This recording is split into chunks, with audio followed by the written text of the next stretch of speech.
Coming up next, of course, I on Dependency with Garth and Natasha. They're going to take you through for the next 2 hours. A really interesting program today. As always. So watch out for that. Catch you officially on, well, this afternoon again at 2 o'clock.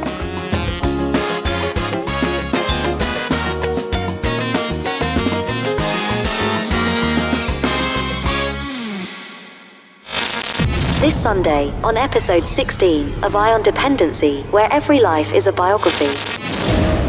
Making the wrong decision because of poverty never turns out right.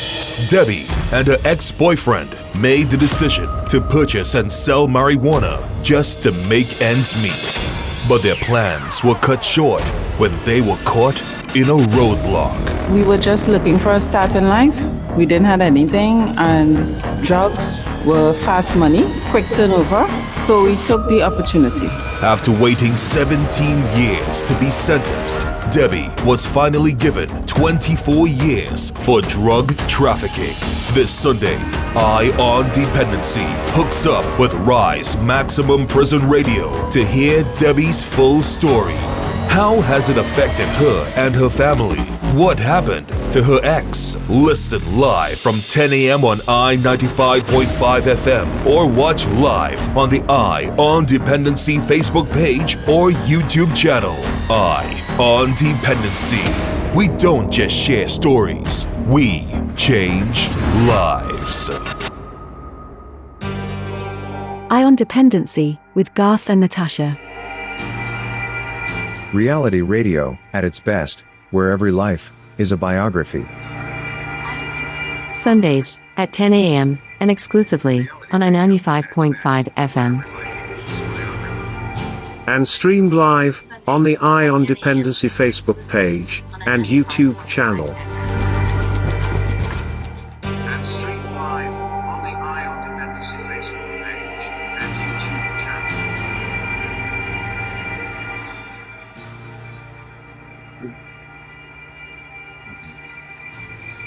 Good morning, Trinidad and Tobago. Welcome to Eye on Dependency. Happy Sunday to you. And thank you for joining us on I-95.5 FM and as well live on our Facebook page and YouTube channel. Good morning, guys. Good morning, Natasha. Good morning, Trinidad and Tobago. Good morning, Storming Tom. And short man wherever he is building he is. And to you, the people of Trinidad and Tobago. And to our special guests this morning, the folks at Rise Maximum Radio. Steele and Agard is in the house, will be guiding the ship with us this morning. And also you will hear from Debbie, who is waiting to take us to school this morning and teach you a very valuable lesson, which is always the aim here on our Independency, where every life is a biography. Good morning, Steele and Agard, prison officers. Welcome to I-95.5 FM and Dependency. Rise Maximum Radio. Hi, good morning. Pleasant good morning to Mr. Garth and Natasha. Good morning. And we thank you very much once again for taking your Sunday morning to try and help educate Trinidad and Tobago. And we thank the Trinidad and Tobago Prison Service, of course, Commissioner Diopasad Ramuta, and Mr. Bruce and Mr. Prince and everyone else who assisted in making this possible.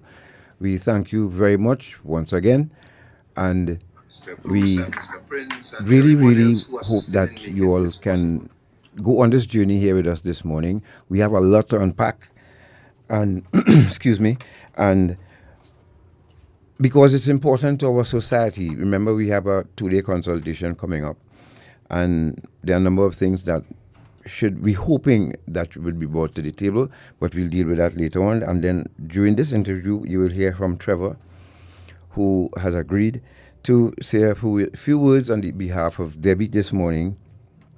And we too plan to do that. And we hope that this interview this morning will fall on the right ear. Natasha? Indeed. It seems, from our vantage point, it seems like a miscarriage of justice in some serious terms, in terms of how do we punish certain crimes. If it's a victimless crime, as this one appears to have been, how do we administer punishment, and how long do people have to wait for punishment to be administered? I think that is the main issue. She waited a number of years, a decade and more, to be sentenced for a crime which had no victim. So, how is that justice? And not only that, how long should someone be punished for? And For a someone crime. who has shown that, who has took responsibility for the action and decided that that was not the way to go, and decided to change their life and change the course, the planned course, and these things taken into consideration, and taking the fact as well that marijuana is decriminalized in Trinidad and Tobago. Yep. And I think there are some gaps in between that, and we could touch on that too later on, because we also want to show you we have living proof right now. Remember those pictures we showed you all last couple of Sundays ago with marijuana-infused Cheetos and Oreo cookies, and people asked if it in Trinidad. Well, it's here. Absolutely. We discovered that this week, and it's actually selling over the counter in Trinidad here, On right the in South, internet. and it's being advertised on the internet. Now, these are Freely. marijuana-infused edibles, and I'm sure you could get other stuff too as well. We're not advertising for them, but we want to show you that some people get to sell it, and some people get arrested for trying to sell it. And we have to decide what we want to do with Trinidad, with the laws, and how we do things in Trinidad and Tobago with regard to, because one of the reasons for decriminalizing was so that offenders could have a chance to turn their life around. That's the point of the word decriminalize, to decriminalize the possession and use of this substance, which we know is not a dangerous drug, quote unquote. I mean, it can be for some people, but it has been identified as not being on the same level as other harder drugs like cocaine, crack cocaine, heroin, etc., ecstasy. And we continue to remind you, we're not advocates for use, No. but there are victims of it as well, especially medically. But why, we ask the question is more, why are some people allowed to sell it, advertise that they're selling it, and there are some people who getting locked up for it? And maybe And that's- this will give us an opportunity to think about that. And that's Right? it. The marketplace, the online marketplace it seems to be free sheet. You could sell anything online and get away with it, right? But And how is it legal too? correct? I mean, if it's not legal to sell or distribute it out in the real world, how is it possible online? And have government given permission for people to open up outlets selling the product? So, as I said, we have a lot to unpack. Let's not keep Debbie waiting. Ms. Steele and Agard, how just spend 2 minutes. How you folks have been doing up there at RMR?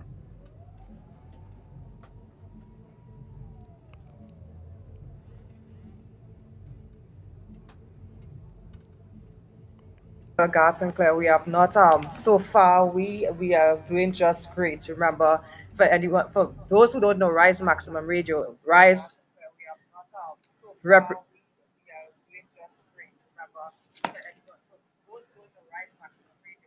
I think you're breaking is up. rehabilitating inmates that are seeking empowerment. We have been in existence since 2012, and so far we have programs.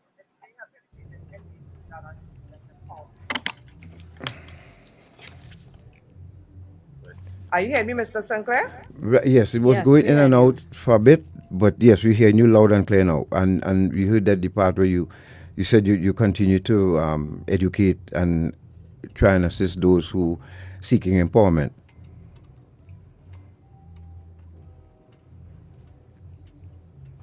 Hello, are you hearing us? I think our online listeners are saying they're hearing enough feedback on that on their end. There enough feedback. Let's try again. Steele, Igad, could you all check your mics and see if you're hearing us? And respond. All right. So, folks, what we'll do is take a break, and when we come back, let's not keep Debbie waiting any longer, and let's not keep you waiting any longer. You're listening to Our Dependency, and we are hooked up live with Rise Maximum Radio up there at the Maximum Security Prison, and we're going to be speaking with Debbie, who will take us through the journey of her life here this morning, and hope we can learn something from it. So stay right there. We'll be back. Slavery, a terrible time in our history. The kidnapping, buying and selling of people for profit, the exploitation of another human being. It still exists today. It has a new name: human trafficking. Anyone can be a victim. There is forced labor, sexual exploitation, and domestic servitude. Human trafficking is a worldwide problem and an emerging concern for us here in Trinidad and Tobago. If you know of or suspect human trafficking activity, call the counter-trafficking hotline at 800-4CTU or 800-4288. Human trafficking is a crime. Identify it, report it, stop it. A message from the Counter-Trafficking Unit of the Ministry of National Security.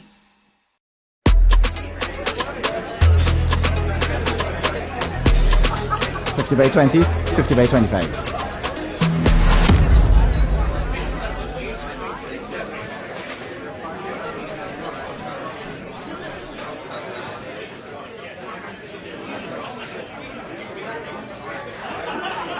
This is Kyron Pollard. When you play, do it the legal way. Don't bet on illegal gaming. Ion Dependency with Garth and Natasha. Reality radio, at its best, where every life is a biography. Sundays at 10 a.m. and exclusively on 95.5 FM. And streamed live on the Ion Dependency Facebook page and YouTube channel.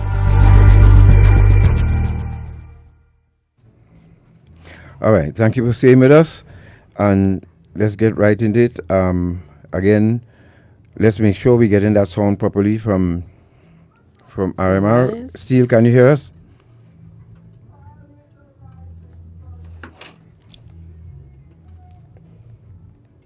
Mic check 1 2. We're seeing you, but we're not hearing you just yet. Right, folks, if you're just joining us, you're listening to Dependency, and we're just trying to sort out some little technical difficulty here. And make sure you're not on mute, you guys. And make sure you guys not on mute up there, so that we can get a good reception. Hello, good morning. All right. That's coming through nicely. Gotcha now. So good morning again, Mr. Garth Sinclair and Miss Natasha Nunes. We are Rise Maximum Radio, and it's Radio for Change. And as I said, Rise, what we represent is rehabilitation mission of prisons, Mr. Deo Prasad Ramuta and his executives, and all my fellow officers that are listening to us on Rise Maximum Radio. And of course, to the men at Maximum Security Prison and to the ladies at Women's Prison. And of course, to all our loyal listeners that are locked on the outside listening to us on Rise Maximum Radio. All right. So if nothing else, let's get right into it, folks. We're going to take you all off camera, and we put up the billboard. So we'll see you on the other side. All right. But you keep following us, keep your mics on so that if you want to interject or anything like that. And of course, we could communicate with each other privately as well. All right? Thank you, sir. Okay. So, folks, let's bring Debbie to the microphone now. Are they going to take their cameras? All right. Lovely. And we have Debbie in studio already. Debbie, good morning. Good morning, sir. And thank you very much. Good morning. And thank you very much for joining us and agreeing to speak with us again. Now, we reminded people about you some months ago. Something was last year when we spoke with you, and another young lady. I guess the young lady has left Trinidad already. No, she's sir. back. Oh, she's still here. She's still doing her time Yes, here. Okay. Well, give her our regards, and Yes, sir. we just heard some noise there.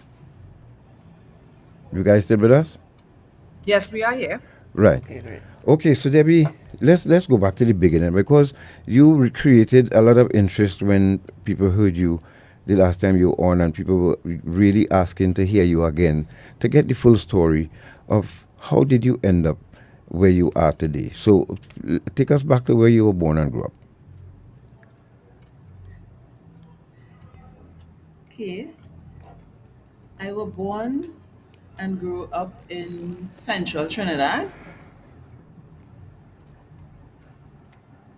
And tell us about I your was Yeah. family, mom, dad, siblings.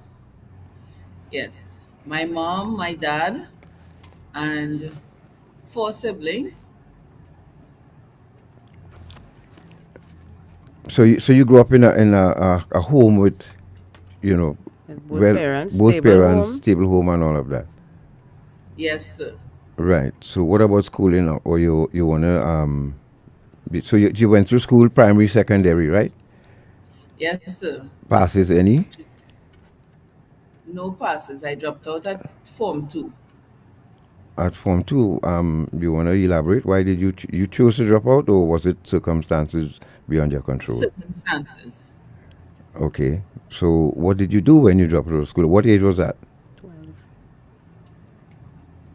12, Around 13. 13. 13. 13, 14, yeah. Right. So what did you do in between then? What I did, I joined, I did sewing, as well as I went to Whitep and I did cosmetology. Mm-hmm. Then I started to work. My first employment were at a security, no, not security, were a supermarket. And then Right. I moved on to security. When I was 18, I got through with a security job. All right. And how Yeah. long But did that last? That lasts for some years. So were you at Some years home? I, So yes, you I see, was still at home. okay. And well, of course, at some point in time, you decided to what, leave the fold and go on your own. How was that decision? No, Oh, actually, my dad put me out. oh, Yeah, my oh, dad put me out. why is that? Why did you get to share that with us? I don't want to. All right. So, but for whatever circumstances, he asked you to leave the home. Yes, Right. So yes. then, at what age was that?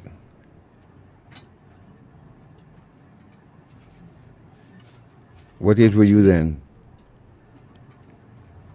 I was probably 16. I was not 18 yet. Okay. I was not 18 yet. What? And and At, then what was the response of your siblings and your mom to him putting you out? I mean, you don't want to discuss the circumstances, but we want to just try to get a sense of what was happening in the home at the time. actually, my siblings, they had no say, Hmm. My mom, she didn't have any say in what my father say goes. Right. Yeah. But then he come and passed away. And I was heading to 18 when he passed away. And my mom took me back. I could have go back home. I went back home, in fact. Yeah, and I was 18, like just after. He died in December. And I was 18 the following year. And I got you with the job, the security job. Mm-hmm.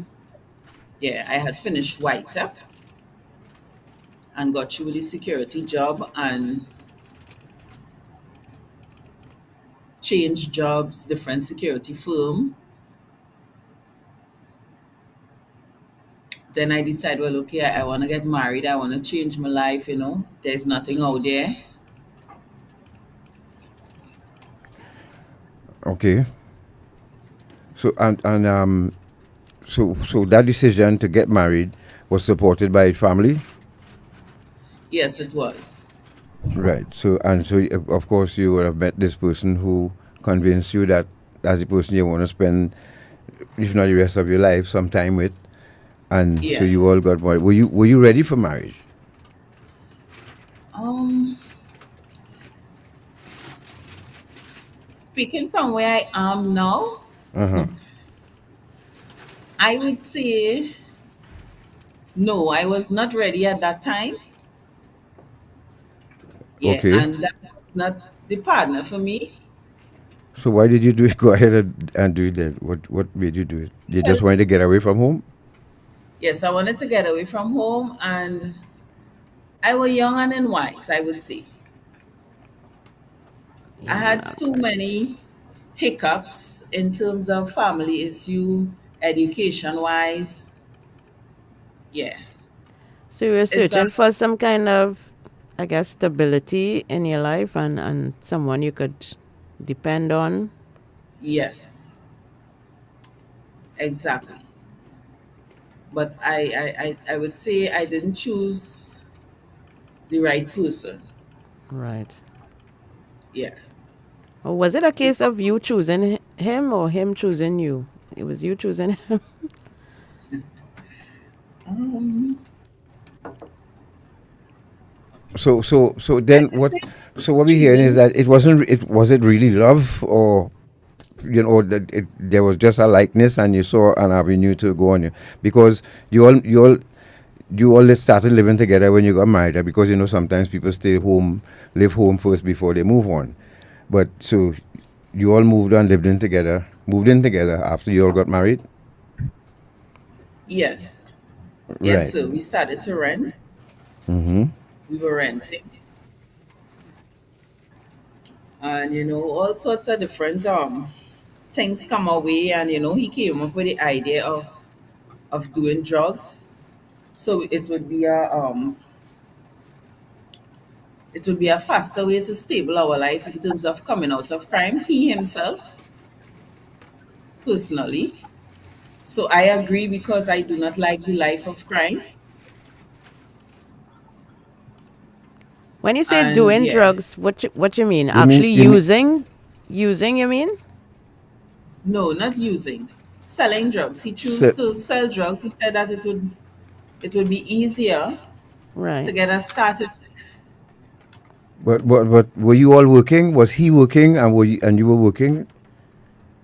I were working. He was not working. Okay. Okay. Um.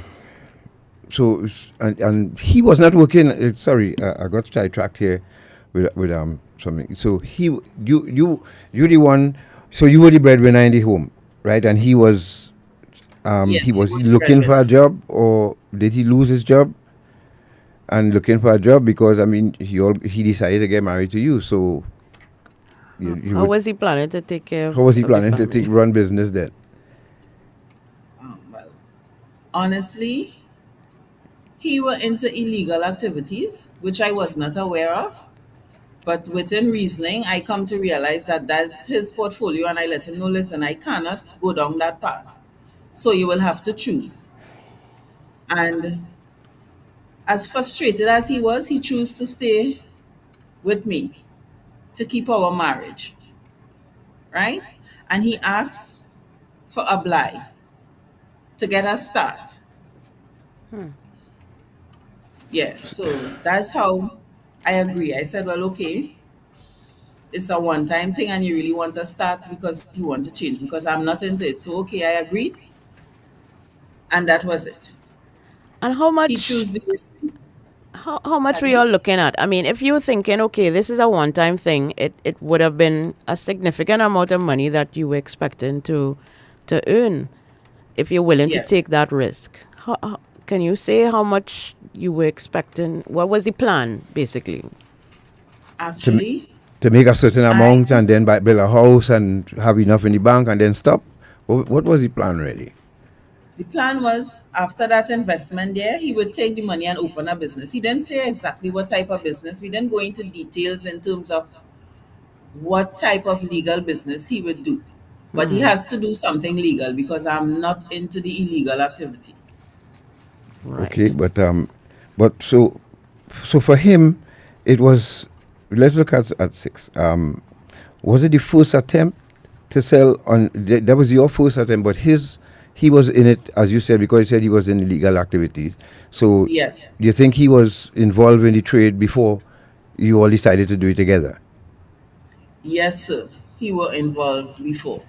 Because after we get locked up, when I question him pertaining to it, the things that he tell me, I said, if you had only let me know this before, it would not have happened. I would have let you know, no, you cannot use that person. You have to stay away from these people and you have to find someone else. But I didn't know. So, yeah, they sell us out and yeah, because they Okay. had a big, yeah. All right. Well, we'll get to that in a while. But you see, I want people to go through this journey with you to see if that, you are from what we've gathered so far. You made a decision that maybe now in hindsight, which is you're meeting this person, getting married to them. I'm sure in hindsight, no, probably you convinced that you should not have gotten involved with this person. Am I correct? Yes, sir. Right. So, how did you all plan to, when you sat together and you collectively decide, okay, let's go get some marijuana to sell? Who was going to pick it up? He had the connection to get the marijuana, because I'm sure that's one of the questions you would have had to ask. Yes, he had the connection for everything actually. When you say everything, what do you mean? In terms of the supplier and the buyer transporting it, all of those details he would have worked out. He had all of that information. All I Right. was told is that it would be coming in on such and such a date. It would arrive. The date was supposed to arrive. It didn't come on that day. It come on the following day. So this product was coming from outside of Trinidad and Tobago. Yes, sir. Okay. All right. So let's stick a pin right there, folks. So if you're just joining us, you're listening to Independency, and we are hooked up live with Rise Maximum Radio, and we are speaking with Debbie, who is telling us, now that we have the beginning of the story, I think I'm more understanding, and we want you to know, people, that we have not sat with Debbie before and coached her or coaxed her in anything. We hearing it raw, cold, just like you. And especially from those of you who heard her part 1 when we did the World Day Against Trafficking, International Day Against Drug Abuse and Illicit Trafficking last year. So we're getting another side of the story. So bear with us while we go to a break. You, Debbie, Igad, and Steele, we're going to take a break. And when we return, we'll get into the other half of the story. All right? Give Debbie some water to drink, calm her down. We'll be back.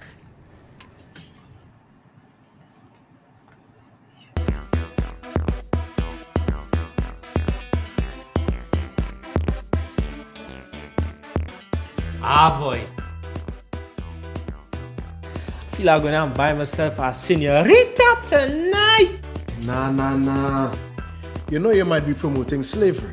Slavery? What are you talking about? Hey, modern day slavery or human trafficking is just what some of these people just do.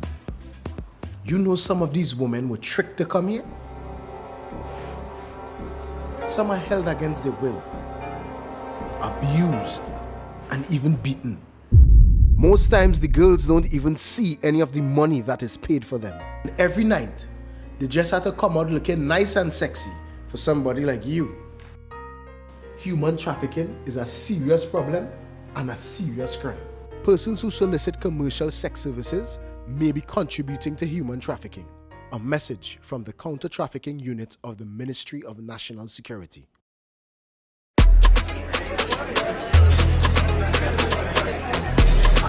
$50 by $20, $50 by $25.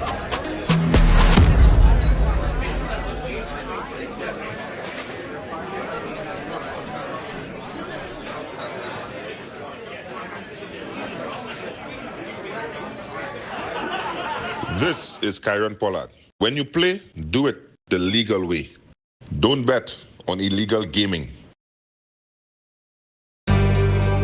Ion Dependency with Garth and Natasha.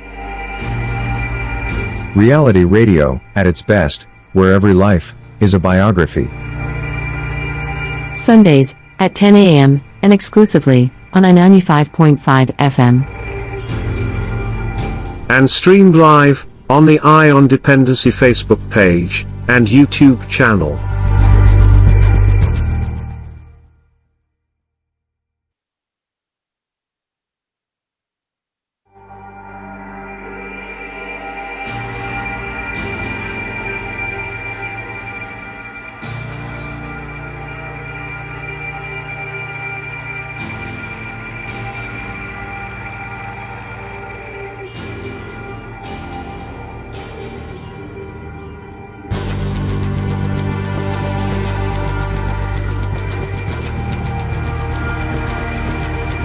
Thank you for staying with us. This is Ion Dependency. We are talking with Debbie, who received a sentence for drug trafficking many, many years after the crime was committed. And she's speaking to us through Rise Maximum Radio, the prison radio station up at the maximum security prison. And she has just run through the early part of her life, where she was born and grew up. She left home. She did not complete her secondary school education. Left home, married a man who was not in the most stable of positions in life, and he came up with this idea for them to make some quick money. And she's at the point where the deal is about to go down. But Debbie, if we could bring you back in. You hearing us? Yes, miss. All right. So tell us a little bit, try to explain to us a little bit more about what your role in this scheme was. What were you supposed to do? My role was to drive, just to go and pick up. That was my role. To pick up from the person that you were buying the drugs from? Yeah, I believe so. Okay. And so you were to pick up and transport it to your husband? At one point, yes. Okay. Yes. And after picking up, we were intercepted by the police. And life changed from then up to this day. My life has changed. When that happened, I was scared because it's the first time I have been locked up or in trouble with the police. So I don't know. I didn't know what my family would do. I was in a mess, a complete mess. I was freezed from the time the police entered.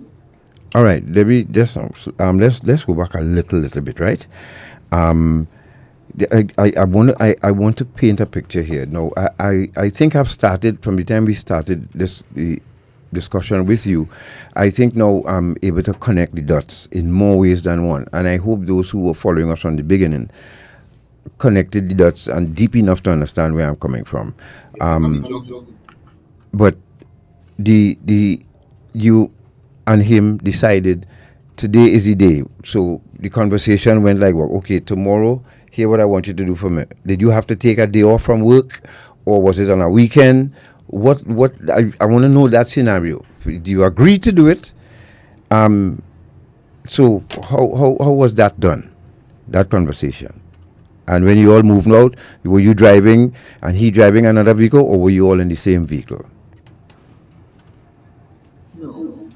When we leave home, we left home in the same vehicle. Right. When we reach at the point to collect, is when we switch vehicles. That is when I see when everything was loading up. Is when I acknowledge, well, okay, it's this amount. It's a lot. But in my mind, this is a one-time thing, and I really do love this man. So yeah, Father God, give me what it takes, keep us safe, and right, the vehicles were loaded up, Right. and we started driving off. In our way driving off, You farmers driving? was, yeah, the other vehicle was in front, and I was behind. I was driving a car. You alone in the car? Yes, I was in the car. You and the drugs in that car? Yes, sir. So, and he's in front in another vehicle. They had any drugs in that vehicle? No. Okay. So they had no drugs in that vehicle. That vehicle had just bodies.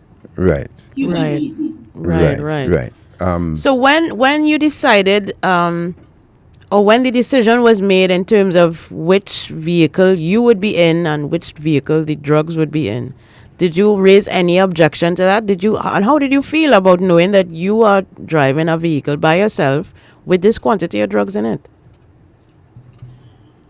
Well, honestly, I did it out of love. I was really blind by it, I would say, at the time, because, yeah, with the knowledge that I have now, How old were you? How old were you then? How old were you then, Debbie? how old Yes. I was? Yeah, how old were you? How old were you then? 27. 27. Okay. Okay. So So you weren't petrified, you weren't afraid, you weren't like, I can't be in this car by myself. Suppose, so what if police stop me? What are supposed to do? Was there any contingency plan or anything? Anybody prepared you for this task? Or is it that they felt that being a female, it would be easier? You would be easier to get past the police. What was the reasoning behind that? Yes. It would be smooth sailing. We wouldn't have any hiccups. All right.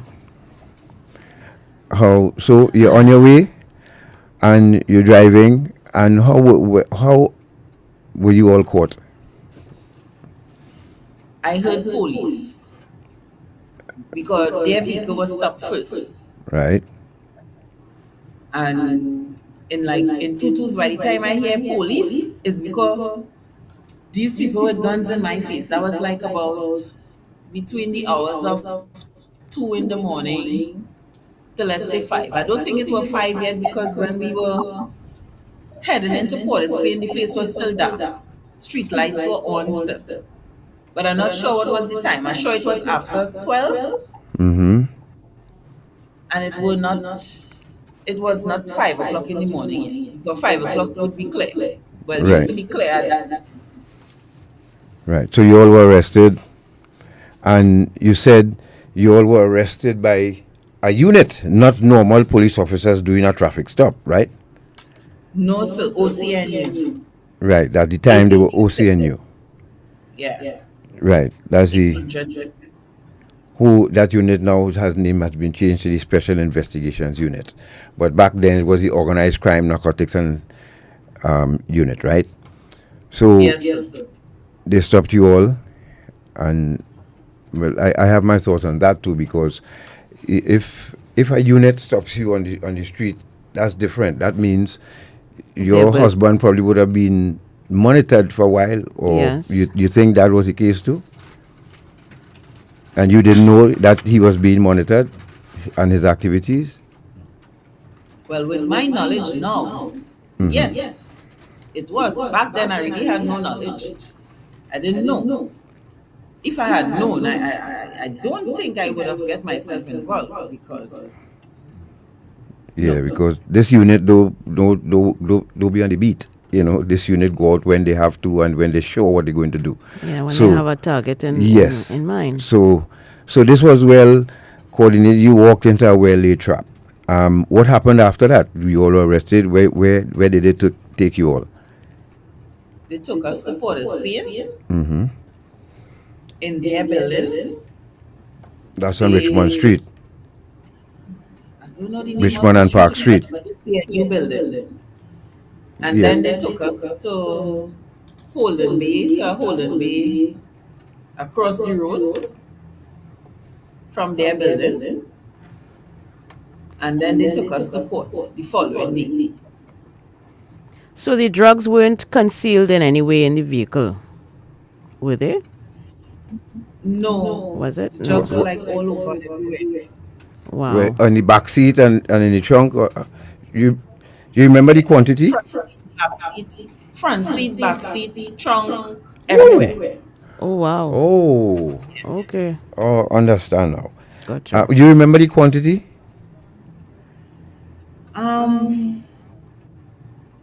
No. No, sir. I know it's plenty.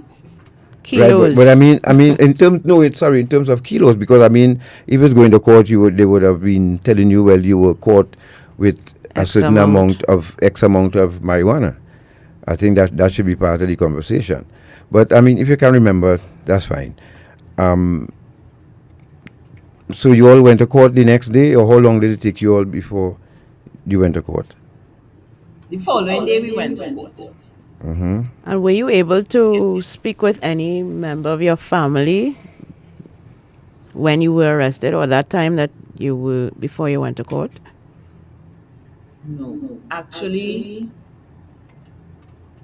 I think it's my sister. My sister came at the station. I can't recall exactly what they tell her, but I suspect they told her that they carried us to court. And which one of the court, which would have been the fourth day, because I didn't receive anything in terms of like food or clothes. I didn't get anything. Because as I told you, I was not sure of how my parents or my siblings would deal with it, because the first time for me. Right, so you didn't tell anybody. I think no. But when they took us to court, I did see my mom. Yeah. I can distinctly remember my mom. I can't remember anybody else. So you saw her, but you weren't able to speak with her? No. We couldn't speak to anybody. And then we all were standing in front of the magistrate there. They read out our charges. And then, the attorney asked for bail,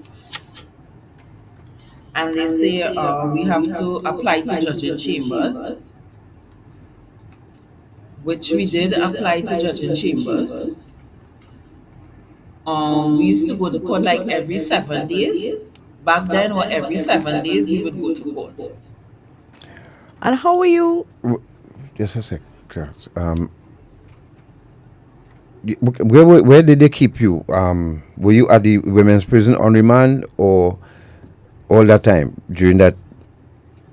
Yes, I was at women's prison on remand, because after we went to court and the magistrate said we have to apply to bail, she remanded me into custody. And what happened to him? Well, everybody was remanded into custody, you know. Right. So all of us. Right. And how long did you stay on remand? Did you eventually get bail? Yes, I got bail. Mm-hmm. Like about close to 2 months, because it was just at the end of January is when I got bail. I was on conditional bail. I had to go to the station 3 times a week, Monday, Wednesday, and Friday. Now remember what year, for the benefit of the listener, when this happened, you remember what year? 4. Say that again? 2003. 2003. Okay. When I got bail, it was 2004. 2004. Who stood your bail? My family. How did your mother and they respond? And I'll get to, because this is what happened after the arrest. Now you got bail eventually. Your family took your bail. What about your charge partner? Did he get bail as well? Yes, everybody else got bail after. I was the first person out of the group to get bail, Mm-hmm. and everybody else got bail from the magistrate. I was the only one got bail from the judge. Oh, because you had to apply judging chambers. Yes. Well, actually, the option were for any one of us. Okay. So the lawyer advised that they would apply for me first because I doesn't have anything, no matter spending, no problems with the law. So that is why they applied for me first. And so you got bail. How did you go back home to him or to your marital home, or you went back by your mom? What happened when you got bail? Well, honestly, when I got bail, I didn't go back home there. I went by my sister. Mm-hmm. I went by my sister. Right? She allowed me to stay by her until he got bail. When he got bail is when I went home. And and when he got bail and I went home, I leave for my sister there now and I went back home. Well, life changed from the very moment that we got locked up. And then seeing that the both of us out now, because we all were on the same condition of bail. So we both had to go to the station 3 times for the day before 6, between the hours of 6. I seek employment as usual. I didn't go back to where I used to work before. I started back seeking employment. I go through a lot of stress with that. And I put my life on pause. From that day up to this day, my life on pause in terms of having a child.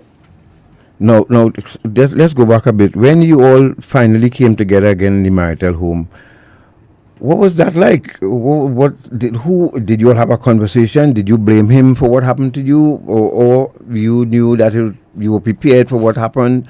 How was that living together like after being charged for, and you all charged for what? Trafficking? That amount of marijuana you described there. That yes. Would fall under the trafficking laws, right? Yes, sir. Right. So were you angry with him? Were you, did you go home and brace him and say, how could you let this happen to me, and why did you let me drive the car? Was that conversation ever had between both of you? Honestly, because we discussed the matter and he asked for a blight and said that, okay, nothing would not happen, it seems like he really didn't cater for that. So me coming out here now, I really didn't. I ain't make no big fuss more than we were going to court. And I was like, I expected him to say, well, brief me on in terms of the system that I get myself involved in. But no, it didn't go like that. It was always an argument. It was always bacchanal. So, yeah, it started to get to my head. It becomes abusive too. Because how were you all surviving? If you couldn't get a job and how were you all surviving? How were you all eating? I was getting a job, It's just that I couldn't keep the job because somebody would go and tell the employer that I have a matter before the court.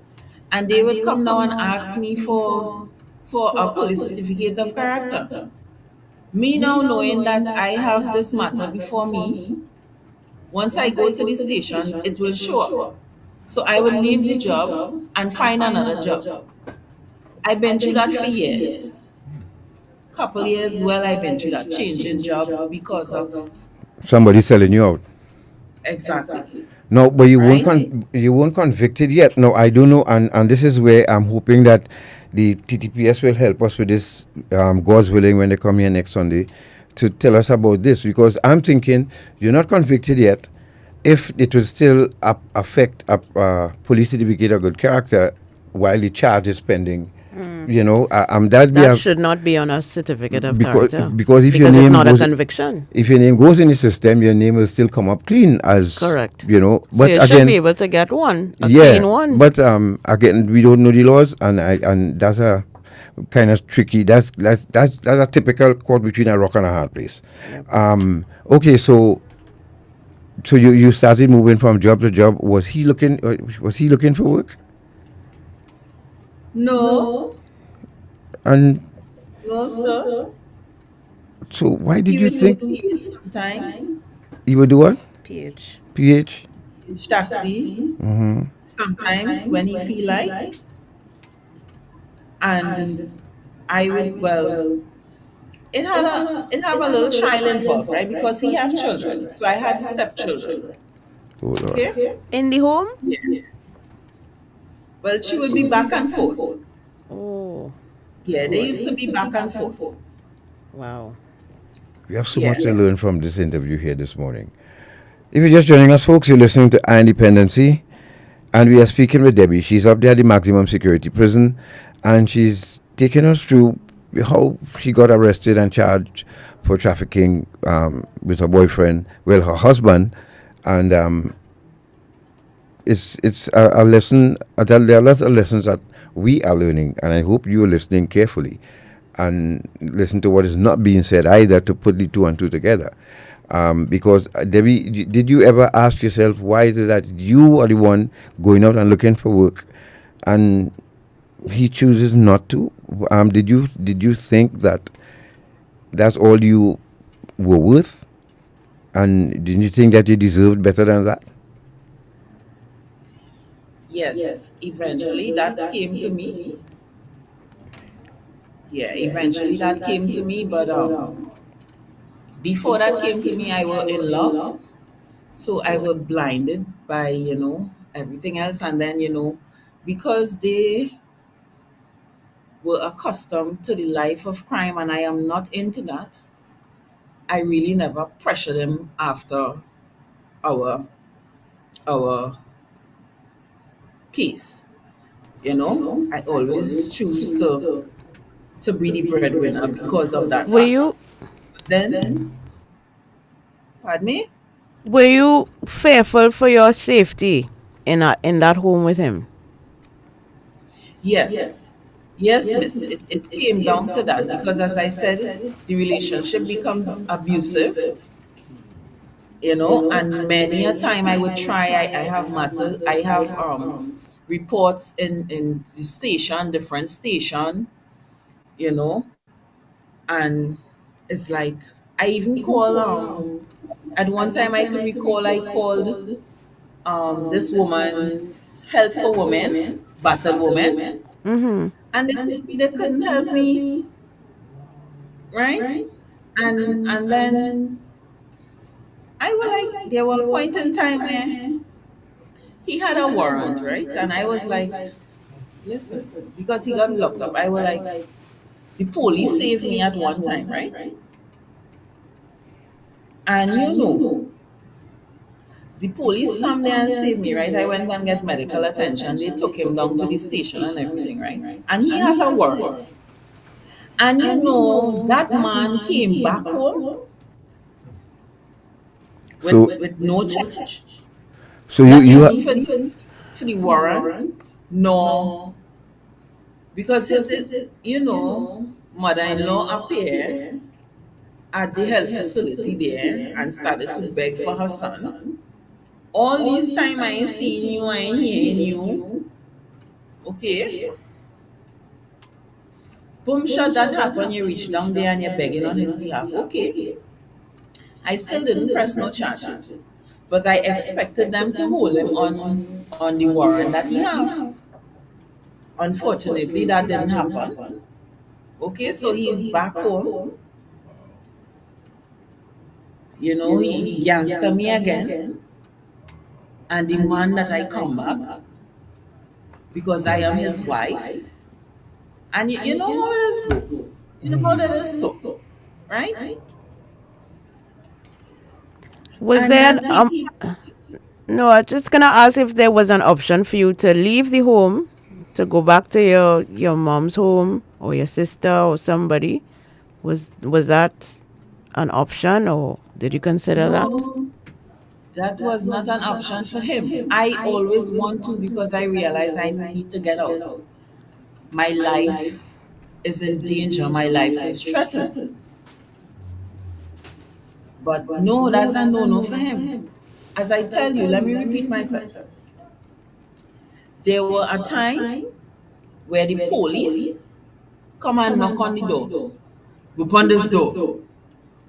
He ain't budge. You hear the gun, you hear all of this thing, the gun, it go clack, clack.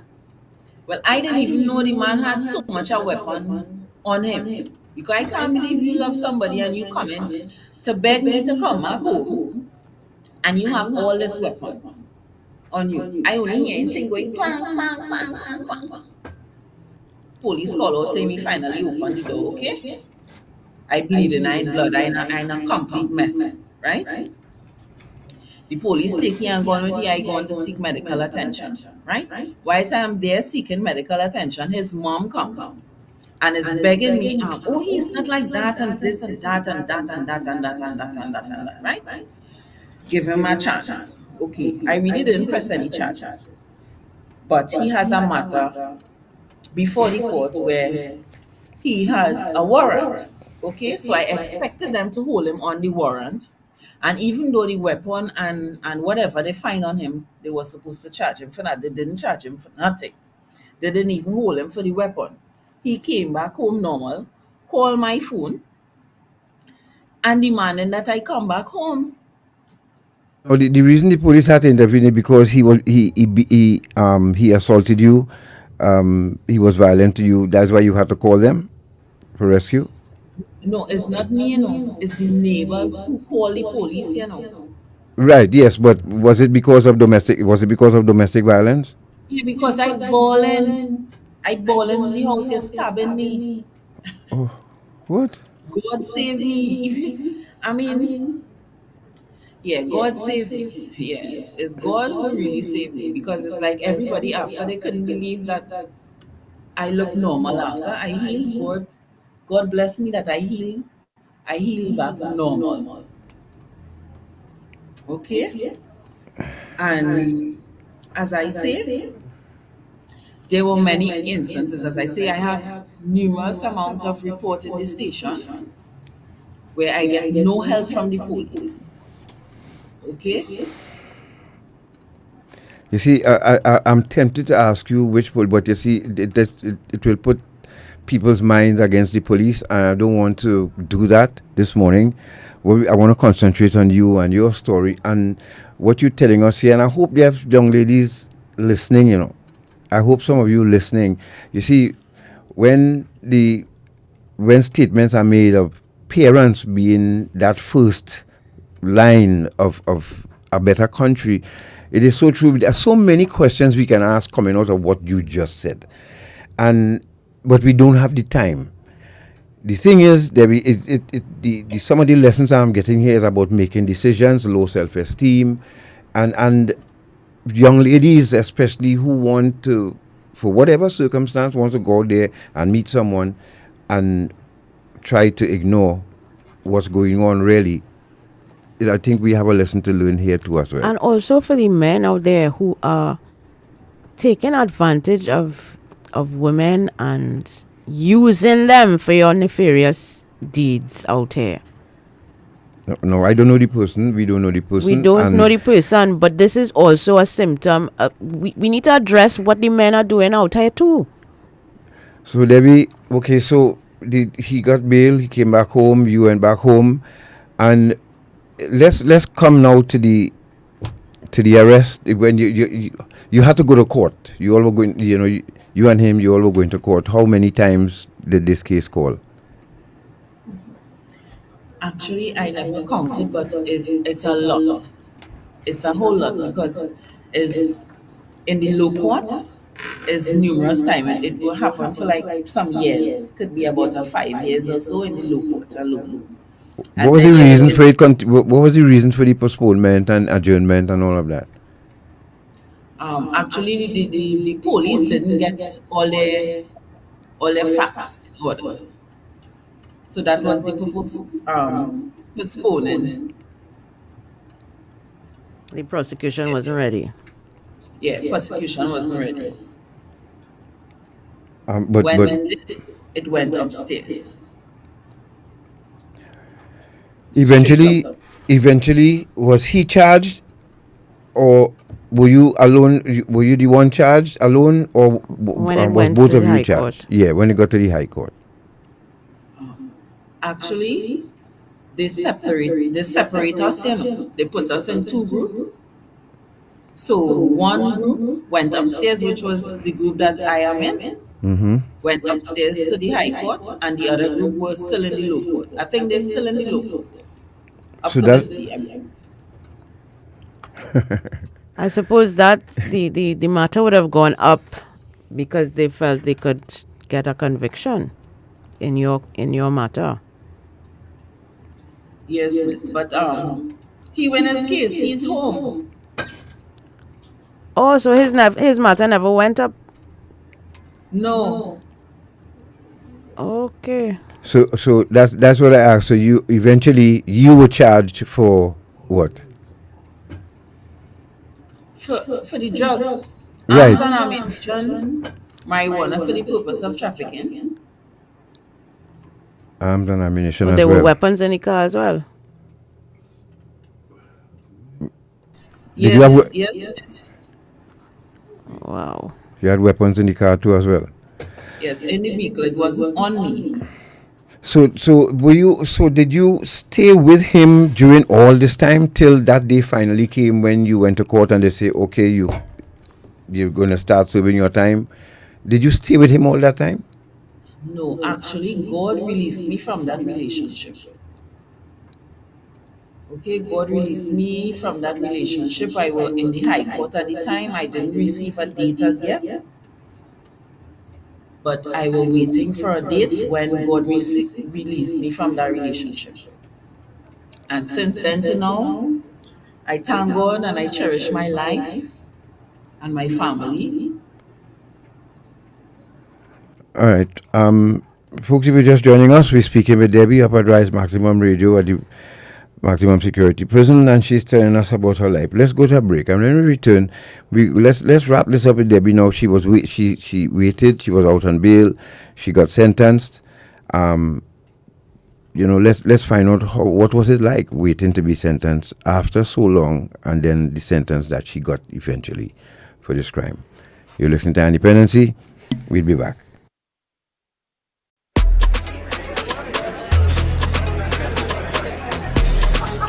by 20, 50 by 25.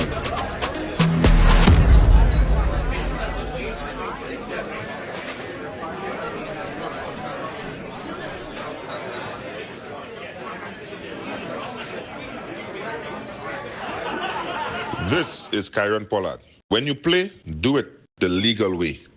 Don't bet on illegal gaming. Go, sona. I come in. And don't give me no attitude there. You have sheer no manners, boy. I wish I had your touch, boy. You have to groom them.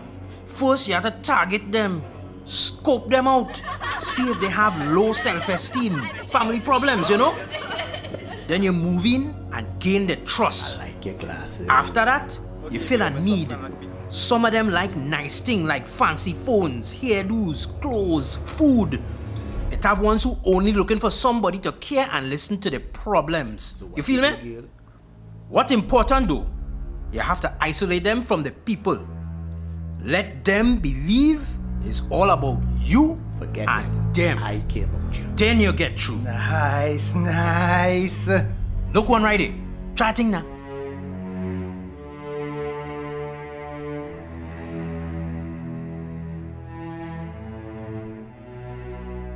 A message from the counter-trafficking unit of the Ministry of National Security. Ion Dependency with Garth and Natasha. Reality radio, at its best, where every life is a biography. Sundays at 10 a.m. and exclusively on I-95.5 FM. And streamed live on the Ion Dependency Facebook page and YouTube channel.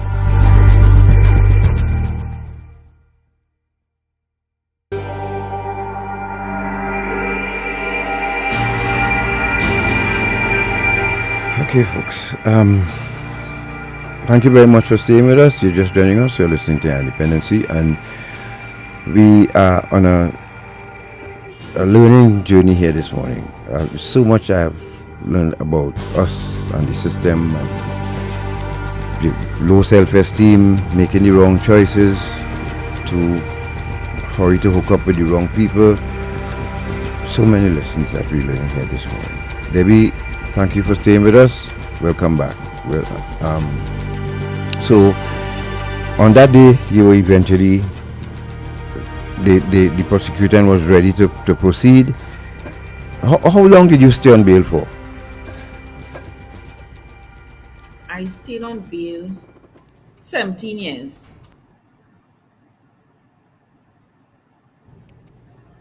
What did you do during that time? During that time, I changed jobs on a regular basis because of the fact that somebody would see me working there and go and report to my boss and let them know that I have a matter before the court. And the boss now will come and ask me for a police certificate of character. Because I am aware of my matter before the court, I did not go and get a police certificate of character. I left the job and seek employment elsewhere. I did used to get through with jobs, thank God. So I always have to change my job on a regular basis until, like, let's say that happened for like about 5 years straight. And then after I choose to be self-employed, and I started off there. I changed business, but I stayed self-employed, praise the Lord. All glory belongs to the Father. And it's like 6 years after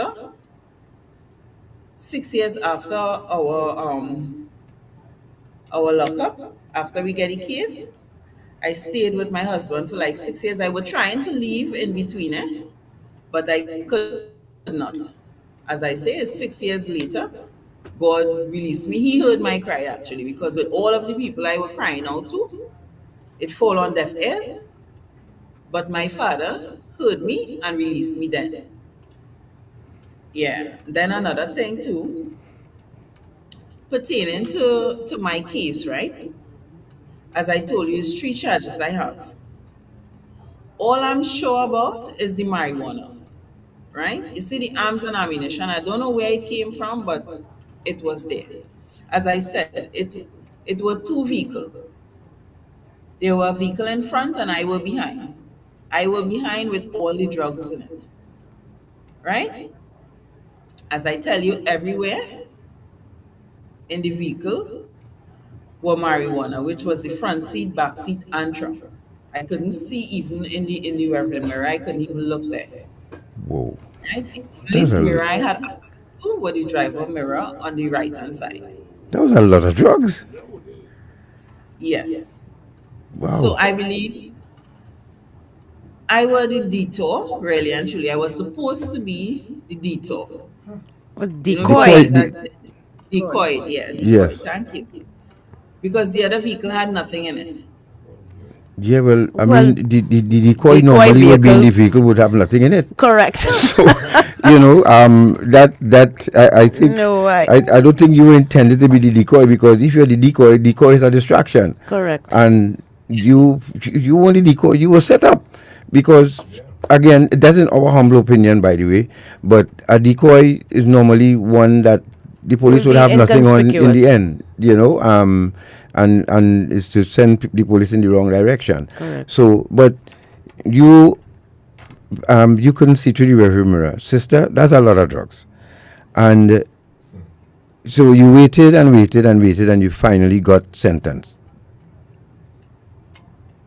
What was the sentence? 24 years. Right. during the time that you were on bail, you didn't commit any crime. Did police have any reason to come at you for any reason or pull you in for any reason? No, sir. How did you feel when you got that sentence? What was it? Your mother your family in court that morning? Were they all there? Yes, sir. What was the response? But everybody were in shock. I myself was in shock. I was in tears. Yeah, because I couldn't believe it. I wasn't sure of what I heard. Yeah, 'cause it took me some time because when I came down in the jail, and it's like they're reading out everything to me, I was like, so I did heard correct.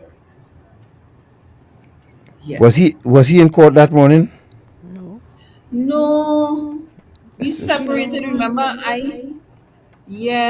I separated Long gone. from him 6 years after, God released me from him 6 years later. So he then used to pay me no mind when I go into court. He had nothing to say to me, no advice, nothing,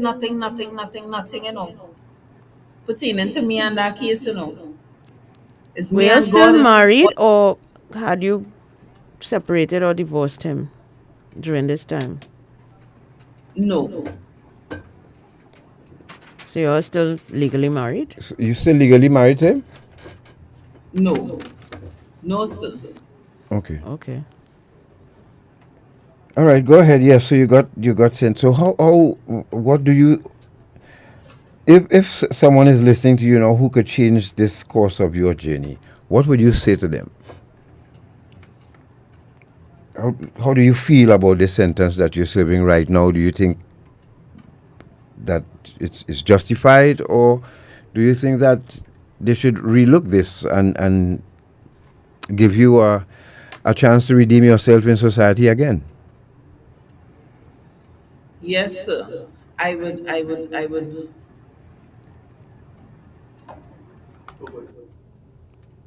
If you had a chance to speak to our judge again, if you had a chance to speak to the Mercy Committee again, or if you had a chance to speak to them or write them a letter, what would you say to them? What you have the opportunity now to tell them, to speak to them.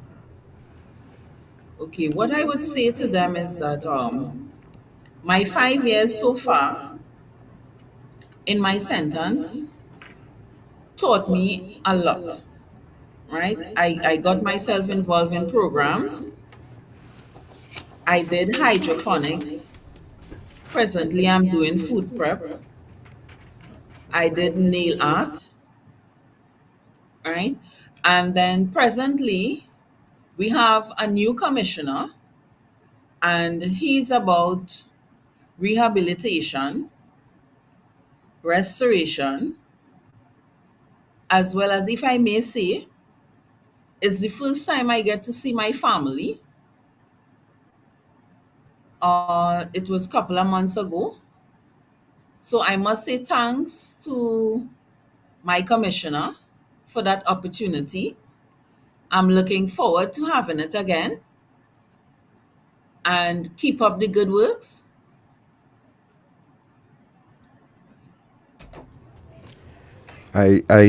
Natasha? I mean, did you appeal the sentence at all? Or made any attempt to appeal it? Yes, I did appeal, but they gave me back the same sentence. Wow. Then what I would say is that I learned a lot in terms of, let's say, living amongst different lifestyle. I am confident of myself, much more than I was before. As I said, from the time I got the case, I choose to change my life, change my friends, especially when God blessed me out of the relationship. So I would say yes, I am qualified to go back out there into society and make a meaningful contribution to society and my community. I could lead by example and be a role model for young ladies and young men who choose to be, or even though if they're on the wrong path, listening to me and being around me would encourage them to change their life and live for Christ. Do things that would be acceptable in the sight of God. You know, it's really up to them. It's up to parents who are listening to you, because I after we started this conversation, I realized that we should have had a part 1, part 2, and part 3 and 4 with you, because I know there are a lot of for you to encapsulate in this little time that we have. But you have to understand too that the police did their job. They did what they had to do. We could say from our vantage point, because we don't have all the facts, that the judge was harsh on you and you appealed and you got the same amount. We could say that from the point of view of restorative justice, but the law, sometimes the luck of the draw with this law doesn't fall, the dice don't roll right for everyone. But again, there's no part to play in terms of restorative justice in her case, because there's no victim. And again, from what she has explained to us, she just picked the wrong person, the wrong bloke to start her life with. Unfortunately, as I said, I don't know the brother. Probably he's a good person, probably he's not. I don't know. It's not our place here to judge him. We just hope that someone will listen to you and decide maybe after 10 years of serving your time, you would get that opportunity to return to society and become an advocate and go around speaking to young people, especially those that grew up in the circumstances as you did. So let's just hope that happened. However, the law is the law, and still you committed a crime, you willingly did it, and we're glad that you accepted your fate now and you put your trust in God and trying to motivate others to do the right things. So we thank you for doing that, and the prison service for allowing you to do it as well. And I hope parents listening to you this morning, I hope they would have their daughters listening to you. And their sons make the right choice. It really starts from home. This crime thing, this is where it starts, really. And among other things, the conversation is right about that. But we have Trevor on the line. Trevor, good morning to you. You're a friend of Debbie's. Quickly, what would you like to say on her behalf? And how do you think the Mercy Committee can help in this regard? Yes, I have known her for quite some time, very entrepreneurial. And she contributed to her society, to her community by a retail business she had. And as far as I'm aware, she employed 3 people, take them off the streets, employ them, pay them, that sort of stuff. But beyond that, we have a global movement with people of conscience are looking at the social and economic impact of long-term imprisonment, especially when it is for non-violent crimes and the individual is of no threat to society. I was taken aback by Abby's case, whereas I think her trial took about 14 years, and she was diligently going to court for every hearing. She never skipped the country. And the final day she went to court, she got 15 years in jail not to go back home. And we have a very vindictive system, a very nasty system in this country where people in civil countries, if they have to endure a prison sentence, they are allowed certain time, whether it's 10 days, 14 days, some in the States, sometimes up to 3 months, 6 months, you have to go home and put your house in order.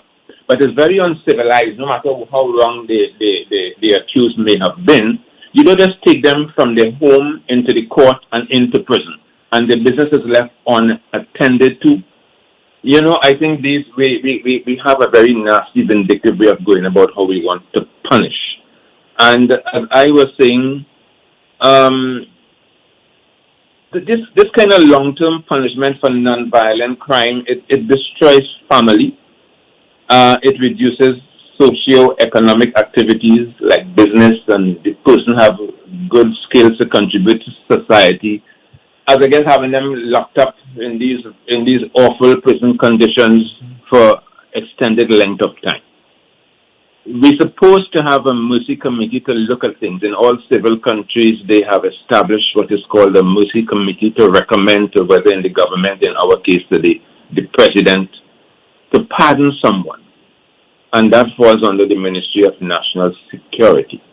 And shamefully, very shamefully, this mercy committee has not met in over 12, 13 years. And people are languishing in there when they could be out contributing to society and reducing the government's cost of incarceration. Right. That's a good way to look at it with regard to the cost that it, because the Attorney General spoke of that cost some years ago, what it takes to keep someone in prison, and we hoping that change. So, we could just bring the message. You know, we are not part of the legislature, and Yes, sir. I agree thoroughly with what you're saying. I agree that it especially for crimes that have no victim or are non-violent, as you say, there should be consideration given for the circumstance of the accused, and they should be allowed to continue to live their lives, because they have already been punished severely. She has already been punished severely by the fact that she has spent 17 years of her life on pause because she was not able to secure employment. She tried to do her own thing and was still frustrated in that. And then, bam, as you say, you know, she's taken out of the street, out of our house, and directly to jail. Is like, you know, no, don't pass, go straight to jail. Now, Trevor, let me just make a correction immediately, because I was wondering, and I'm glad that you said that, so the public, because you're not the first person said that. I heard callers during the week saying that and all. The Mercy Committee have been meeting. As a matter of fact, the Mercy Committee met 2 weeks ago. And people have been getting their pardons and you know, their whatever into consideration. Yes. Huh? These things are no, it's not. It's not publicized. And again, that is something that, because I was just saying to you, we're not part of the legislature, so we don't know what you're saying is true. Well, I just got it directly from, you know, someone in the Mercy who heads the Mercy Committee. And these things, if they want this information to be given to the public, they should publicize what the committee determines, so that people will know that at least the committee is meeting and doing things. Activities is in place, especially where human life is concerned. That's what in detail. So, just for the record, the Mercy Committee have been meeting for the past 3 or 4 years, and they met up 2 weeks ago. So when excuse me, when I was doing my research about 3-4 years ago, I was told they have not met for 9 years up to that point in time. And of course, I haven't followed up because you were told it has not met, and that came from a higher source in the ministry also.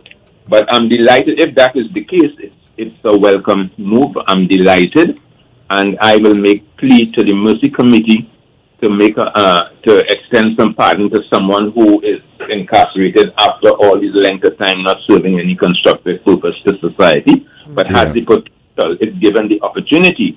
She has already changed her life around, and especially when you were held for marijuana, which really is not a dangerous drug. No, so Trevor, before you go on, and let's try to wrap this up. So you're suggesting that the Mercy Committee take her case into consideration, among others, I mean, because she's not the only one, and Absolutely. who they should look at. But remember, this is a task in itself too. So, but you're suggesting that we take a look. the Mercy Committee takes a look at her case and, let it come up. But then write to the Mercy Committee on her behalf. You and her family get together. And have you all approached the Mercy Committee, rather? Well, I am delighted that you gave me the opportunity to speak with you this morning. And now I am aware, or at least I'm told, and you said this came from a hierarchy. I would, beyond question, with alacrity, move to send some correspondence to the Mercy Committee. Please do. Please do that. Absolutely. Yes, because, I had to go through some procedures to get my presidential pardon. So, but it's not something that is published and publicized here, unfortunately. So, but if they do that, then, next somebody will say, well, okay, they don't have to let people know that, just do the job. So they damn if they do, damn if they don't. But the Mercy Committee will, at some point, maybe have come to agreement, well, and at maybe at end of the year release saying, well, look, during this time, the Mercy Committee would have looked at and pardoned X, Y, and Z. They don't have to give name, but, at least let the public know. Because as I said, you're not the only person I've heard say that. I've heard several people during this week on several radio stations, not this one alone, speak about that. And I think, in all fairness to the Mercy Committee, we should know of when they meet and what is discussed and what the results are. Yeah, absolutely. So, Trevor, thank you very much. Now you know what direction you could look in. Let's see if you could write on Debbie's behalf and get her a hearing, or at least her case a hearing. I most certainly will. Thank you for the invitation. It has opened up my eyes. This is very important, and I thank you very much for giving me the opportunity. You're welcome, sir. Take care. Take care. All right. So, Debbie, once again, and you folks at Rise Maximum Radio, Debbie, any closing remarks? What would you like to say to the people of Trinidad and Tobago and to the Mercy Committee as well?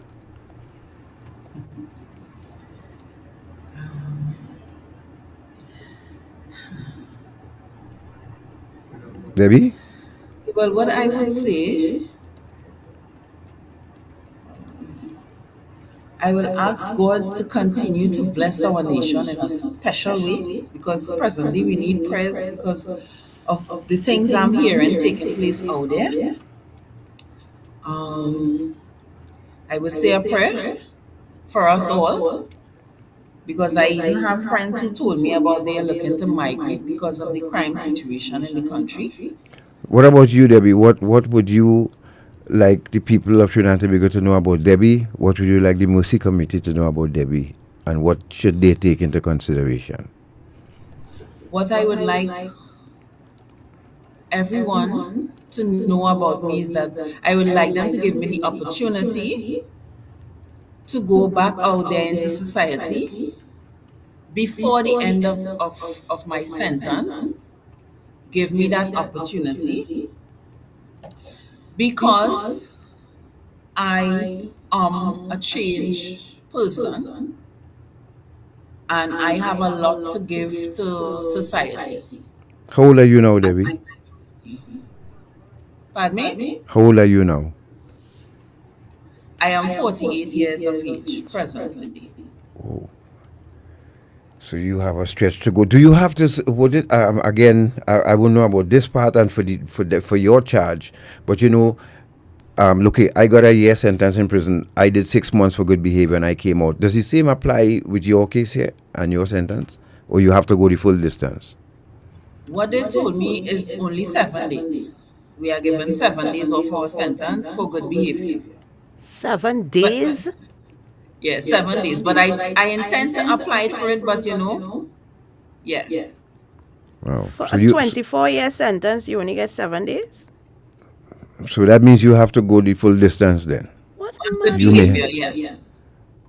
What? No, with good behavior. Oh, okay. All right. You see, again, there's another lesson, folks, in this for you. And it's so ironic that I've been speaking to young people at the Civilian Conservation Corps, and we were just having this conversation just last Wednesday at the South Central region. I was telling the young people that, when, as you heard Trevor, you go to court and you go to prison from there. And that's it. End of story. No more freedom, no more what you're accustomed doing is going to be taken away from you. Think before you make that decision.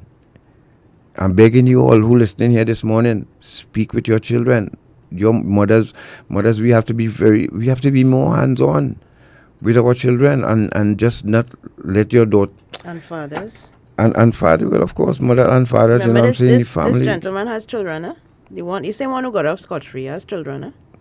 You see, okay. Again, so the cycle who made the comment and was trashed for it about the family has to take responsibility. Somebody made that comment this week, and either the Prime Minister or the Minister of National Security, somebody made it, and people would not take it. But here you have a case this morning that points to that. And Debbie, we're really sorry that you have found yourself in this position, but from listening to your beginnings, listen to you speak, and we understand in a way. We understand. Unfortunately, some of us have a biography to tell.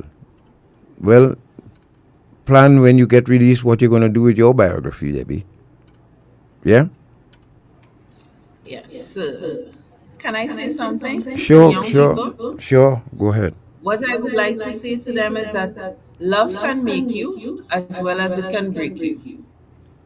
Put God in front, everything you choose to do in life, and just trust God and everything would be okay. And my plan for when I get released, I would like to do hydroponics. I'm going to go into hydroponics. That's to produce legal food, right? Yes. Just joking. Yes. Okay, because all right. At least my lesson is well. Yes, remember that. I hear you. Just make sure you have the right seeds. Just make sure you have the right seeds this time. Yes. Hey, Steele and Agard, you're still with us? Yes, we are, sir. Thank you all. Thank you all very, very much for this opportunity. You all stick around now. We're going to take some calls, right? And still, anything you, Agard, want to say while listening? I know you all were listening intently. And, we just want to put you all on the spotlight for a minute. As prison officers, you have chance to interact with inmates, and how do you feel at times having to deal with the Debbies and the Andrews of this world? They come to you and you meet them on a daily basis. How does it affect you all as a family and outside of your work as well? So part of our training every day is helping people who come into prison to develop and to live here better than they came in. So it is part of our work every day, listening. We have different departments within the prison that will help people that while they're here, they could really transform, rehabilitate, and to be better. So when they go back out there, they could take a different path to live a stronger and to live a better life than they came in. I hear you, folks. I hear you so loud and clear. I am ready. The job of a prison officer or a correctional officer is not an easy one. You all carry your family's load, and then you carry those under your care load. You're really social workers, Yeah. You all really have it to do. And we say enough respect to the Trinidad and Tobago Prison Service and its officers who continue to take care of what society who society deem as undesirable at the moment. Some who are ever innocent or guilty, but we thank you all very much for your service. Thank you so much. I appreciate that, sir. Thanks man. Yeah, that goes without saying. You all are doing a tremendous job, because I want to show you how they're preparing you all. Hold on. I want to show you how they're preparing you all to get more people, because Shopman, go to video A, please. Look what's happening in our country right now, and I hope that this discussion would come up at the 2-day conference, because even though crime is a national health issue, it is substance abuse as well as a health issue. It's a crisis as well. Folks, when I was using cocaine, my job was to beg, borrow, and steal every single day. Get up, go out there, who I could get from, who I could steal from, who I could con, that was how my day was spent. But the thing is, back then, cocaine and crack cocaine was 80% or 90% cocaine and 1% chemical, 10% chemical. Now it's the other way around. So I am witnessing some behaviors in some people out there who robbing. You will all, don't be surprised, folks, and I could guarantee you all that. I want to make you all a bet that some of the guys who you see out there robbing people and beating people and stealing their stuff, just the other day, they hold a young man who snatched a purse. Somebody called me on the one side and say he's a crack addict. Now, we didn't used to snatch and rob back in the day. You know, I never put no gun to nobody's head, but now they will do it now because the people who manufacturing these drugs have altered them to a point. And that craving is more intense than we had it back then, which means the response will be more vicious. Look on your screen right now, those of you who can see this. We have Snickers, Reefers, Cheetos, Oreos, M&Ms, all of these things right now. When we showed this last week, somebody asked the question, is this in Trinidad and Tobago? Several people asked, yeah. Right. Several people asked the question, do we have this in Trinidad and Tobago? Well, I have news for you all. Yes, we do. Because lo and behold, and I contacted the police right away to find out, is this legal? I can't remember the government giving anybody license to sell. Did you get a reply on that? No, I didn't get a reply. Nope, not yet. I'm waiting and I'm hoping that by next week, Sunday, please God, we could have a reply for our citizens. Because look at what you're seeing on your screen, and for those of you who are listening on radio, we could just describe it for you. These look like ordinary treats, right? If you see them in your child's bag, it would not raise an alarm because, hey, my child eating Cheetos, my child eating M&Ms. This is what it looks like, right? Do you know that these are marijuana-infused products right now floating around in our country? How do we know? Go to B, short man. Because right here in Trinidad and Tobago, we have people advertising online marijuana edibles and infused products. Online. And on Facebook. And Instagram. And Instagram. Go to video B, short man, and then who we'll are the share the people video. who are frequenting Instagram especially? What age? Now, when did this happen? We have people selling marijuana-infused products. Short man, go on. I don't know. Short man, image B, please. Thank you. Now, what you see in here, look at these wonderful, beautiful edibles. People are selling these edibles here to our children. And this is a special they have. Monday, Tuesday special. Get 4 red velvet brownies for $120. Get 8 cinnamon. This is in Trinidad and Tobago, you know, folks. Not regular desserts, not regular brownies. What That's does the that mean? disclaimer. That's the disclaimer. What does that mean? Have you all anybody, I have never heard anything good come out of people trying these edibles because they affect people in different ways. And these are available online, folks. 4 for $100. Brownies, Oreo brownies, red velvet brownies, cinnamon and coconut fudge, cinnamon rolls, juice, Crispies, Cheetos, cookies. This part of the problem, this part of our problem here, folks. Advertising on Instagram. This going to our children, so which means a child who has a phone can call this number and have this product delivered to them, or they could go and get it. Go to the video now and show you the advertisement for this. Now, whoever for you, your GT, as they say. GT, yes. But how are we educating people on using this stuff? Get this one, this loony juice. Look at this. This is geared towards kids. 1 gram of HG as high grade. 1 pack of our specialty Cheetos. Specialty Cheetos, $100.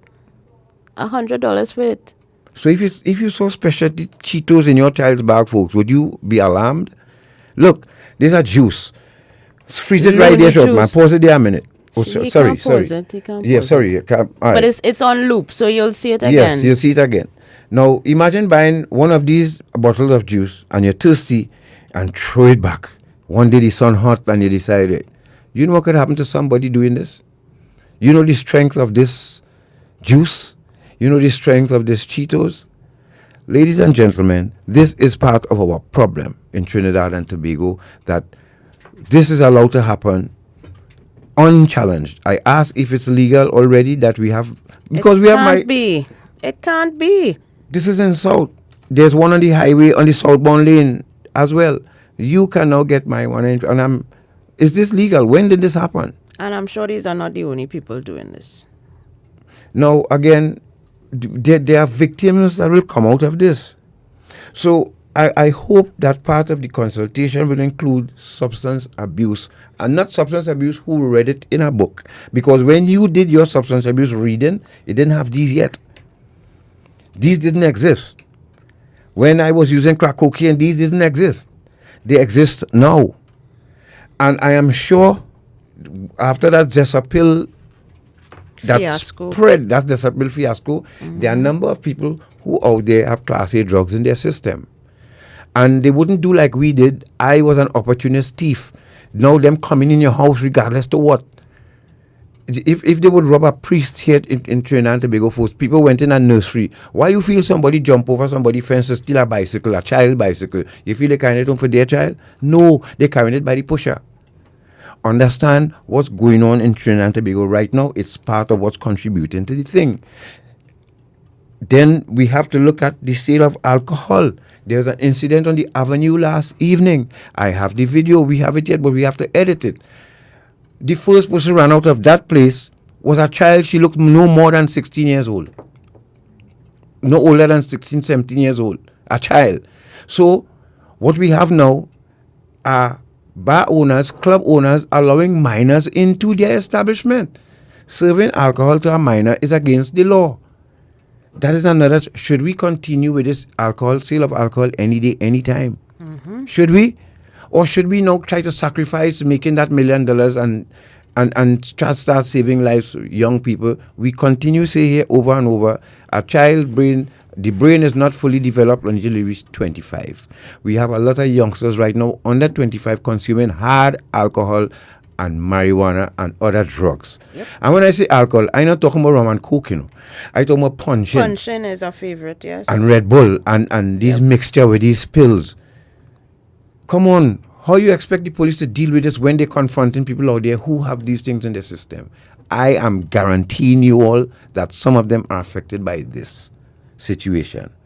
So it's not just wanting to get up and go and rob people.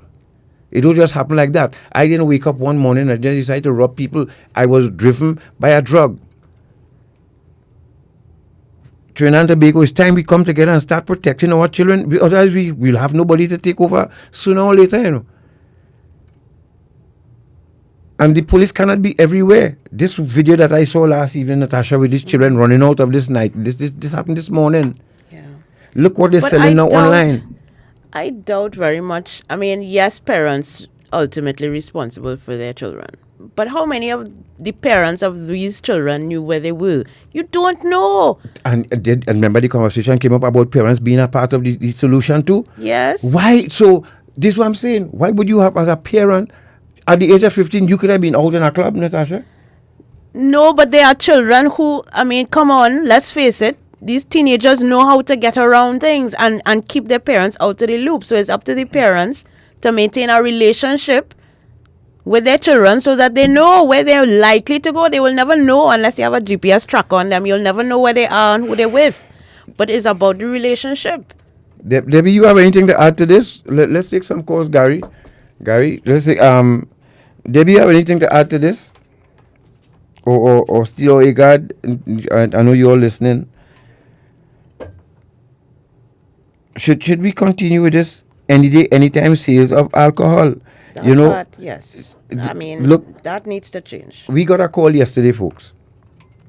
We got a call yesterday that a friend of mine come back to us, Shortman. Some advice. Shortman, come back to us. A friend no, leave that on loop. Don't come back to us yet. I want people who just logging on to see what available to their children out there. Don't take it off, please. All right.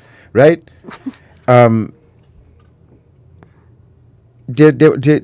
we have adults in this country who doing some things too as well. I couldn't believe our a husband, from in wife leaving the U.S. and she coming down here with her son and give her marijuana seeds to bring home unknown to her.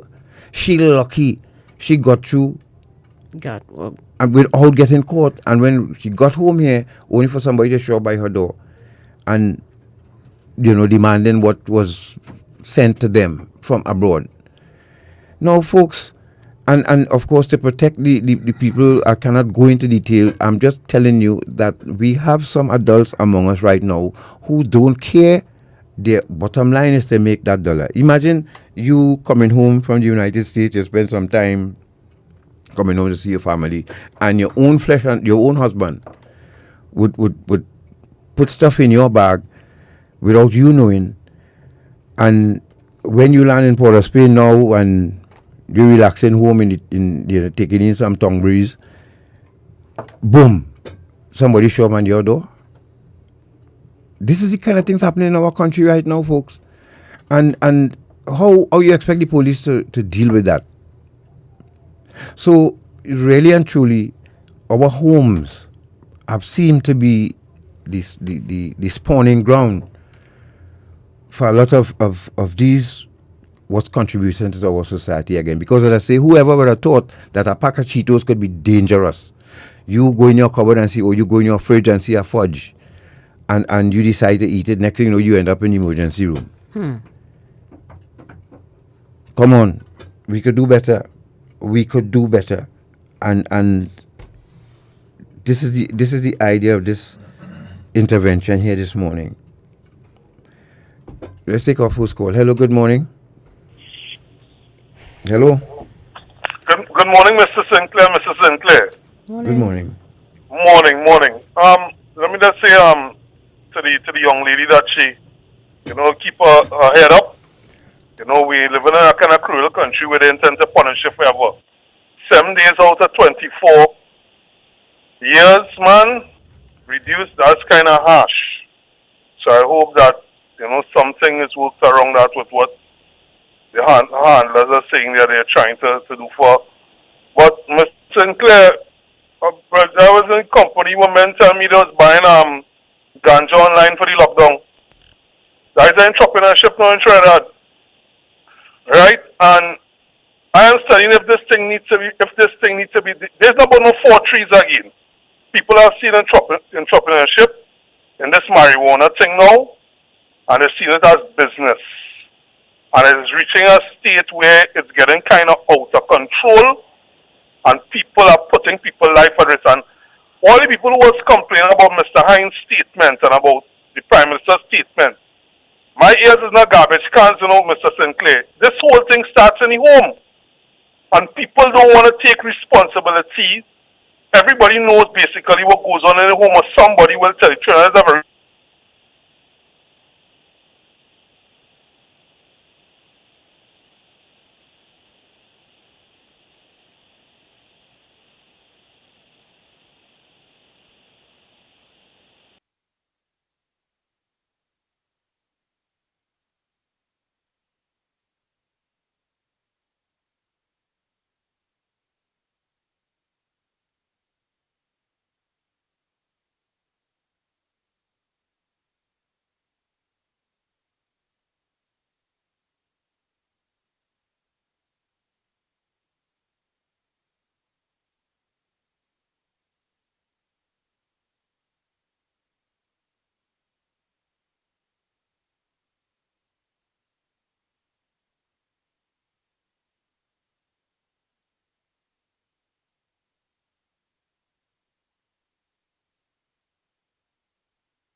You know why?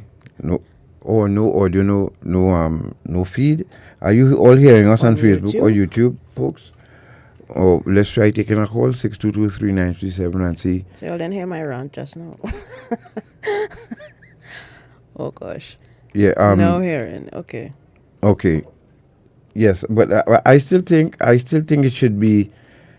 I still think it should be revisited, that each household, because again, if I have 20 marijuana trees in my yard, I can't smoke all of that. And if I could continuously go 20 marijuana trees in my yard because 4 of my children are allowed to have 4 trees, then we will find a way to sell what the excess. Trees is not the issue, because people who are smoking marijuana now is not because they have 4 plants in their backyard. That's not where the supply is coming from. I understand that, Natasha. But what I'm saying, though, is that we should look at that as well. Just as the opening any day, any time law should be revisit that too as well. Yes. Because children, and then, you see, if bar owners and club owners out there know that police, anytime an undercover police could be in your club and see you selling alcohol to a minor, and shut you down and take your license, I bet you they stop doing that. But they won't do it. It's time for drastic measures to be applied to this. Hello, good morning. Good morning to you, Garth, Natasha, Debbie, and all who are listening. Thank you all for the good work that you're doing. Garth and Natasha, when I see the fighting, you all have brought the thing to the fore.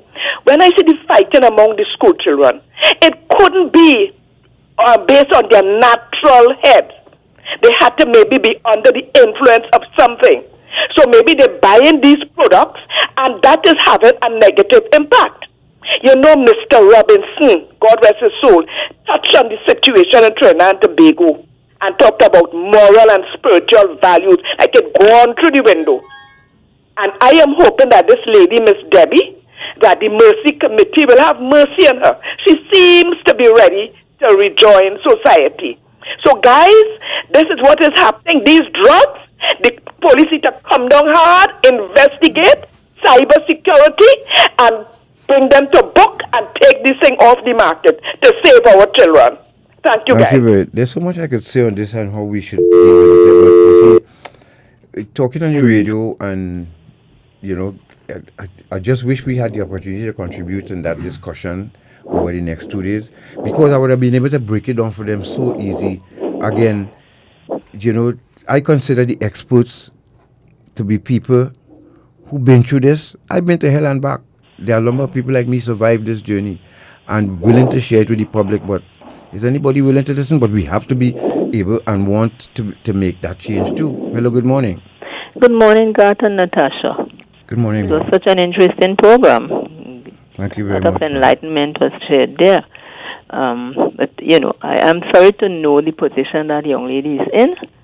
I think what should happen really, the justice system needs a thorough rehauling, because they don't seem to be acting fairly. She shouldn't be given so many years. And they say other persons were involved and now they're free. So they need to do something about the justice system, especially with regard to all the crimes that are taking place now and that sort of thing. Your program this morning was very enlightening. Thanks very much for it. Yeah, I hope a lot of young people learn from that. Yes. Natasha, how many times have we asked for a police unit to start testing people now and collecting blood and urine samples so that the public will have an idea of what we're working against or the enemy is out there? Yep. I don't know but if they're not willing to give medical assistance to people that they kill, you want them to start testing people that they arrest? Well, we need to start doing it at some point.